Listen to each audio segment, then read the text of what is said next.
I used to think marriages ended with big speeches. The kind of monologue where somebody says everything they really mean and the other person understands it all at once, like the lights coming back on after a storm. What I learned on a December week in Austin is that things end when you finally stop negotiating with reality, when you stop trying to make a feeling into a plan, when you recognize that the loudest thing in the room doesn't have to be your voice. Sometimes the loudest thing is a policy written in boring font on an intranet page. No one opens until they have to. I'm Cole Ramirez, 41, network engineer. I make the invisible parts of an office behave. Routes, rules, VLANs, the quiet grammar that lets 1,000 laptops ask questions without tripping over each other. My toolbox is commands and logs. My religion is uptime. If I'm honest, a good day for me ends with nothing to report. My wife is Amber, 39, HR coordinator for a logistics company based off Ben White Boulevard. She's one of those people who can get a room to fill out forms with smiles on their faces. Amber doesn't just remember birthdays, she remembers the cupcake flavors you pretended not to care about. When she laughs, other people do too. She believes in culture the way I believe in redundancy. Her boss is Dean, a VP of operations with the shoulders of a former college linebacker and the kind of schedule that turns every day into a minor emergency. He's good at moving pallets and people. He smiles like a man who knows which doors will open for him and which ones he can kick. The first crack, if we label it, showed up as a calendar block, the kind of thing spouses tell each other without saying much. "I'm late tonight," she said, reaching for her travel mug. "Q4 hiring push, and we're finalizing details for the holiday retreat." "Where's the retreat?" I asked, watching our coffee maker try to sound like it wasn't dying. "Dripping Springs," she said without looking up. "Technically Austin adjacent. You know how they brand these things." She kissed my cheek with the same precision she uses to hang picture frames. I smelled the faint perfume she wears when she's going to be in rooms with people who decide budgets. I worked late too. December for IT is patch season and inventory season, and nobody can print season, and I would rather fight a stuck spool than talk about it. Around 9, I checked my phone between trace routes and saw a coworker's Instagram story from a brewery on the east side. There was Amber's face, quick, smiling at a welcome cocktail for retreat. Staff pre-night. I stared at the video, thumb hovering, and told myself what every husband tells himself at least once: don't be petty. At home, the house had that quiet of a place that expects voices and gets none. I microwaved enchiladas and watched half of a Spurs game like it was a documentary on decisions I didn't make. At 11:34 p.m., I texted, "You good?" She responded at 11:38, still out with the team, "Don't wait up." I told myself that's what leaders do. They show up where the culture lives. I also told myself that welcome cocktails aren't spreadsheets. The next day, I asked for password access to our family iCloud because I'd forgotten the one for the shared calendar, and we'd missed a PTA email the week before. Amber smiled, warm, and said, "Let's just fix it tonight." That night became another night. It didn't feel like a lock, it felt like a shrug. But a lock and a shrug can make the same sound if you're tired. I didn't go through her phone. I didn't clone backups. I didn't follow her. I told myself rules are how you keep from turning into a version of yourself you couldn't introduce to your kids.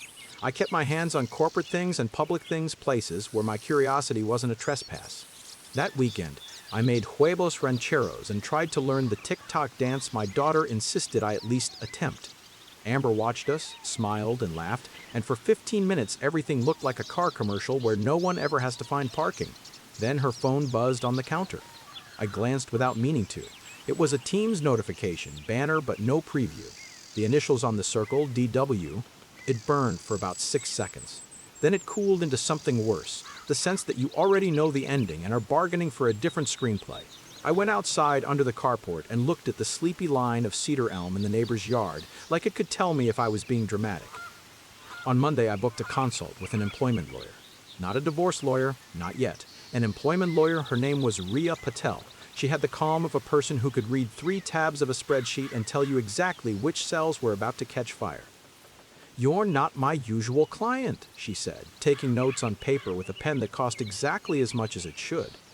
"I don't want to get anyone fired," I said. "I don't want to be a detective. I want to know what is allowed, defensible, and unnecessary." She smiled at that last word. "Good boundary. Here's the bright line. You can collect corporate artifacts that are either your own or truly public, or provided to you by the company through legitimate process.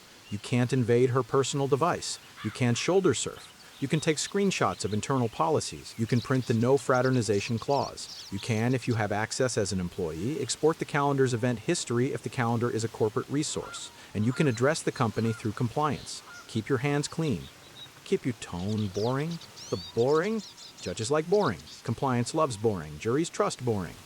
She handed me a one-pager with columns, WHHA were from, why okay. She circled 3 bullet points, policy documents, expense report summaries, public photos from corporate social channels. Don't bring me grainy parking lot photos, she said. Bring me a matrix. I went home and printed the policy. The clause was there in the way clauses are always there, straightforward, dusty. Employees are prohibited from engaging in romantic or sexual relationships where a power imbalance exists, including relationships with direct or indirect reporting lines. Leaders are responsible for enforcing and modeling this policy. Amber had helped write that line. I remembered her at our kitchen table with a glass of red wine, struggling with the language because she wanted no loopholes. That memory is how deception breaks your ribs. It uses your good moments as a lever. I didn't touch her computer. Our company uses a third-party expense platform. Employees submit receipts, managers approve, finance eyeballs. I don't touch HR systems, but I sit in the same hallway as accounting, and I know the finance administrator who curses the platform for changing UI every 2 months. Is it possible, I asked, to export a report that shows anonymized trends? Not details, just that a category is spiking. She shrugged. We do it every quarter for the CFO. Category level, merchant names, dates.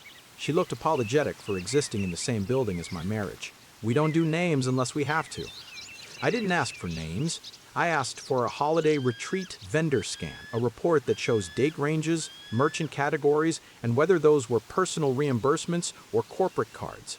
The admin ran it, because numbers are just numbers until someone explains them. The lines told a story any auditor would understand. An unusual cluster of late-night Uber charges to the Dripping Springs resort area outside program shuttle hours, a handful of receipts at a boutique hotel 15 minutes from retreat grounds on nights that had scheduled in-room team reflections, 2 receipts from a restaurant well known for its dim lighting and nicer bourbon. The receipts weren't assigned to anyone in the report I had. They didn't need to be. On Slack, where companies move like schools of fish, the retreat photos appeared in the all-hands channel, team building and matching shirts, a bonfire where HR people told operations people they appreciated their grit, a fireside chat with Dean, hands steepled, captioned, "Culture is what happens when you're tired." Amber looked tired in a way that wasn't from work. She looked like someone living in a layover. I built the table the way Rhea told me to. Date, event, corporate artifact, policy section. On the right, compliant or potential violation.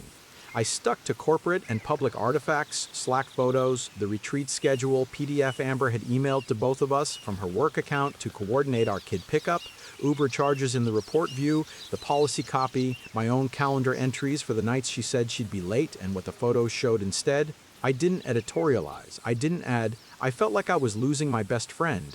I kept it sterile on purpose, like a lab. When the retreat week arrived, I did not drive out to Dripping Springs to lurk in tree lines. I submitted my packet to the compliance officer through the designated email, the one they say to use when you have concerns about conduct. Subject: Potential no fraternization power imbalance issue, VP Ops and HR coordinator during retreat. In the body, I wrote 2 sentences that tasted like metal. I am submitting a facts-only review matrix attached. I am not seeking any specific outcome other than a timely internal review. The auto reply came first, then, 2 hours later, a human reply from a woman named Kendra I'd only ever seen in passing during ethics training. Received. Thank you. We will review under our policy. We may have follow-up questions. Then I did the hardest part I've ever done in a marriage. Nothing.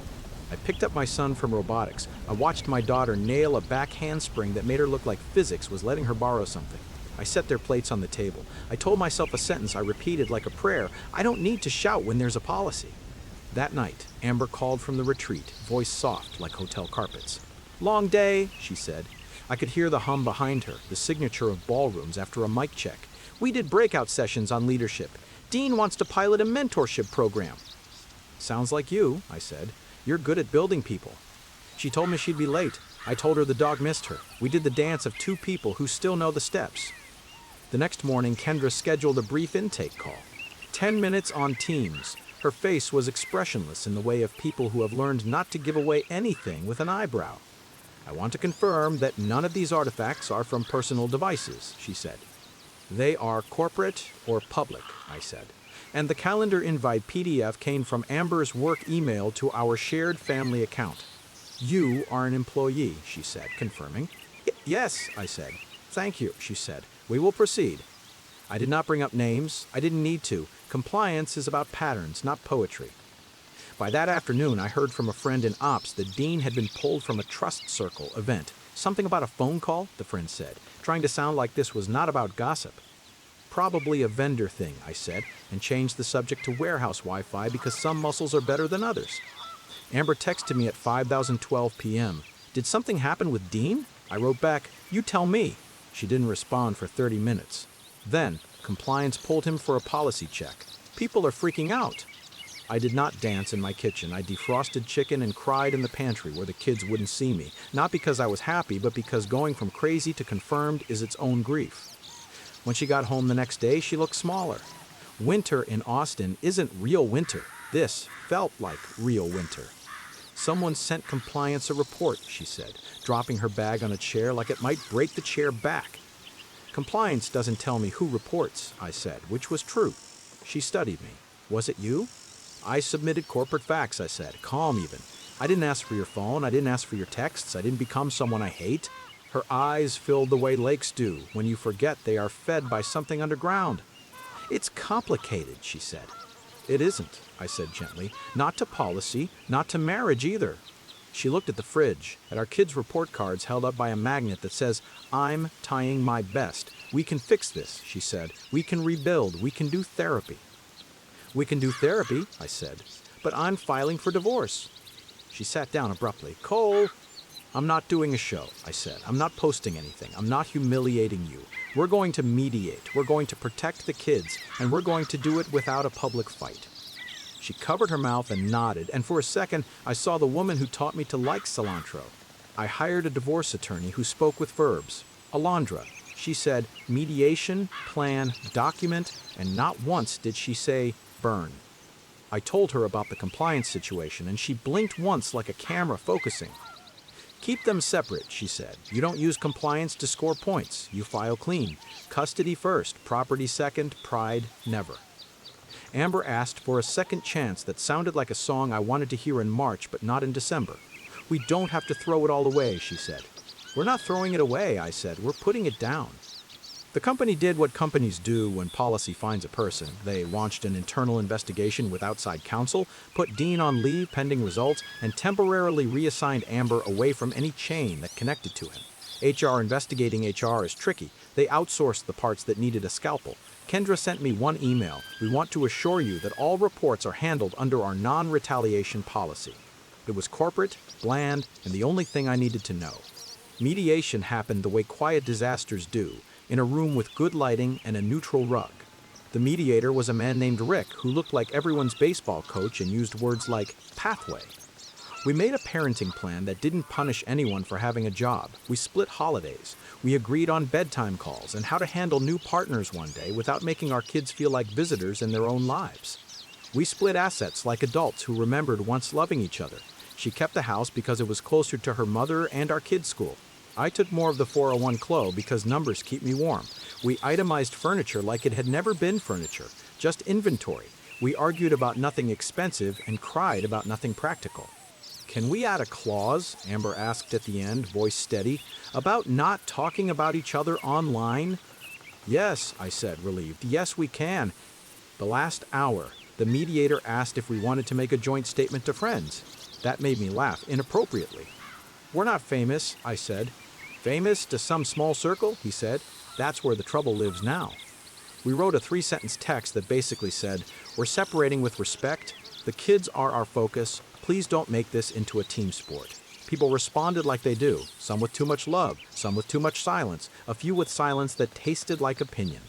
I muted 2 group chats and slept for the first time in weeks like the power had finally come back and the hum was familiar again. The company finished their investigation in January. They sent a tidy email to staff. We're reaffirming our commitment to a respectful workplace. We're clarifying our policy. We're implementing additional oversight for travel events. There was no name in the email. There was an empty office 2 floors up. Amber was not fired. She was moved laterally with a stern letter in a file that probably lives in a folder labeled something like corrective action, a phrase that sounds like a traffic ticket but weighs more. In February, I changed jobs. Not because I had to, because I wanted a schedule that matched my kids more than it matched my pager.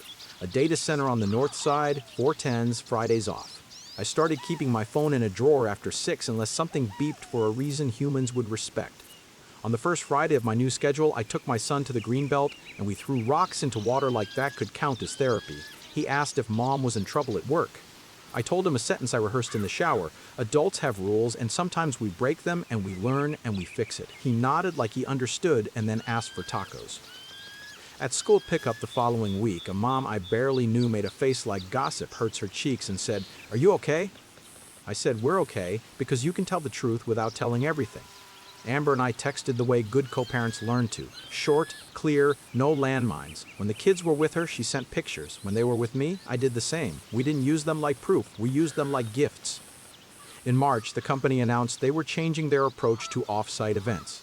Less alcohol, earlier nights, clearer supervision, separate room blocks for leadership and staff. The email read like a car manual, and that made me trust it. Culture isn't a slogan. It's whether someone takes your keys before you hit the ditch. One evening, I ran into Dean at H-E-B in the aisle with tortilla chips. He looked older by an amount you can't measure with clocks. He saw me, paused, then gave me a nod like 2 men in a Western who have decided not to draw. We passed each other without words. Some mercies look like that. Rhea, the employment lawyer, sent me one last invoice and wrote, "Sterile works." I paid her and wrote back, "Boring saved me." She replied with a smiley I didn't expect, which reminded me the world sometimes answers you softly. I still think about Amber's laugh. I hope someone deserves it. I hope, more than that, she deserves herself. I don't use compliance as a weapon in my head. I remember that compliance didn't punish her, it documented a pattern. That's what I needed, not punishment, documentation. A way to see the thing without setting myself on fire to light it up. A friend asked if I regret not making a scene. No, scenes end. Paperwork stays. Paperwork gets filed, referenced, used. Paperwork changes next year's plan. Shouting gives you a sore throat. Policy gives you a lever. On some nights, when the place is too quiet and the AC kicks on with that mechanical sigh Texas houses know so well, I hear my own anchor lines like a checklist. I don't need a shout when there's a policy. Compliance doesn't revenge. It documents. Custody first. Clean hands. Short emails. Long walks. If you're listening to this hoping for a climax where somebody throws a drink, I don't have it for you. What I have is this: a Friday pizza ritual, a Google Drive folder labeled KID stuff that actually stays organized, a calendar that feels like a promise instead of a dare. I have silence that doesn't scare me anymore. I have the relief of not being a detective in my own house. What would you have done? Would you pull the fire alarm, make the retreat a spectacle, drag names across timelines? Or would you do what I did? Put the facts in a box, label it with the policy it touches, and hand it to the person whose job is to keep the rails on. Tell me in the comments. If this kind of quiet truth hits you harder than yelling, tap like and subscribe. Your encouragement tells the algorithm to bring more of these to folks who need them.